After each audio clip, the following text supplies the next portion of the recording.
آج حسینی مسجد سے سیاہ قبرستان تک سید اظہر عباس نقوی صاحب کی قیادت میں ایک کینڈل مارچ نکالا گیا اور کینڈل مارچ نکالنے کا مقصد یہ تھا کہ ہم میں اتحاد رہے، اسی لیے ہم اس کینڈل مارچ میں شامل ہوئے اور یہ پیغام دینا ہمارے لیے ضروری تھا کہ حملہ ایران پر ہوا ہے، مگر حملہ ہر ملک پر ہو رہا ہے، وہ عراق ہو، لبنان ہو، شام ہو، سویڈن ہو، اب ایران ہے، اور ظالم کے خلاف آواز ہمیشہ مالیگاؤں سے اٹھی ہے اور ظالم کے خلاف آواز اٹھنا چاہیے، کیونکہ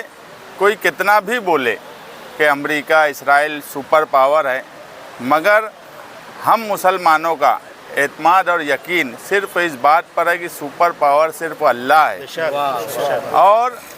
اسی اعتماد اور یقین کے ساتھ زندگی گزارتے ہیں، اور شہادت یہ تو ایک سب سے بڑا درجہ ہے موت کا۔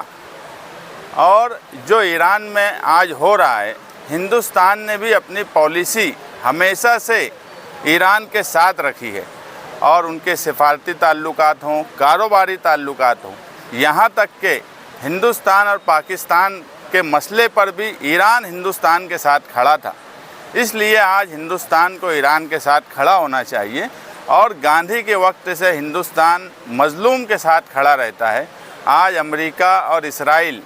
یہ پوری دنیا پر اپنی حکومت چلانا چاہتے ہیں، کبھی ہتھیار، اسلحہ اور حملے کے ذریعے، کبھی ٹیرف حملے کے ذریعے، اور ٹیرف حملہ خود ہندوستان بھگت چکا ہے۔ ایسے وقت میں اگر ہندوستان کی پالیسی ایران کے ساتھ نہیں ہے تو یہ ہندوستانیوں کے لیے برابر بات نہیں ہوں گی، اس لیے سرکار نے ہندوستان کی پالیسی ایران کے ساتھ رکھنا چاہیے، اور آج ایران کے ساتھ کھڑا ہونے کا وقت ہے، اور ہم سب یہاں پر ایک اتحاد کے ساتھ یہ پیغام دینا چاہتے ہیں کہ ہم متحد ہیں ظلم کے خلاف۔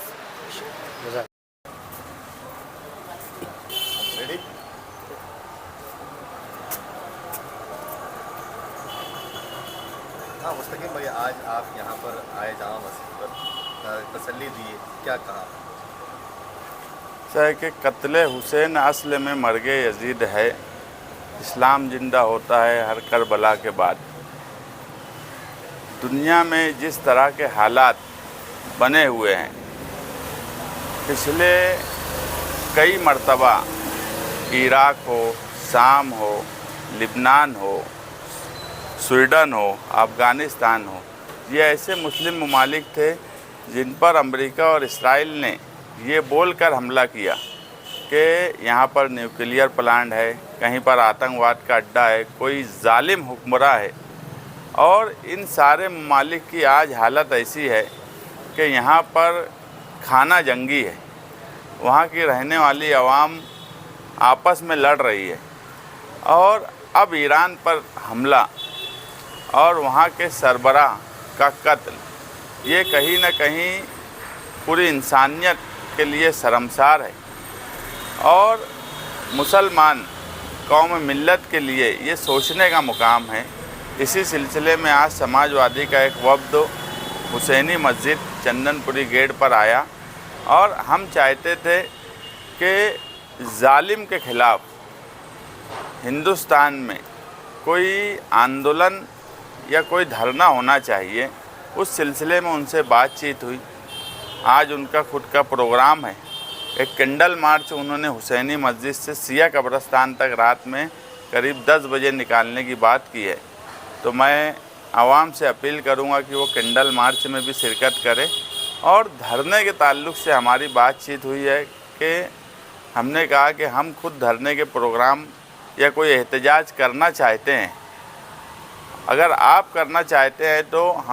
ہمارے ان کو مشورہ یہ تھا کہ آپ دھرنا کا کوئی پروگرام رکھیے، اور تمام ہی مسلک سیاسی پارٹیوں کو آپ بلائیے، اس میں ہم بھی شامل رہیں گے اور اس کے لیے کوشش کریں گے۔ تو انہوں نے کہا ہے کہ وہ آپس میں مشورہ کر کے بتائیں گے، اور ظالم کے خلاف ہر حال میں احتجاج ہونا چاہیے۔ دنیا کو دکھنا چاہیے کہ اسرائیل اور امریکہ یہ ایک ظالم حکمراں ہیں، اور ہندوستان کی پالیسی ہمیشہ سے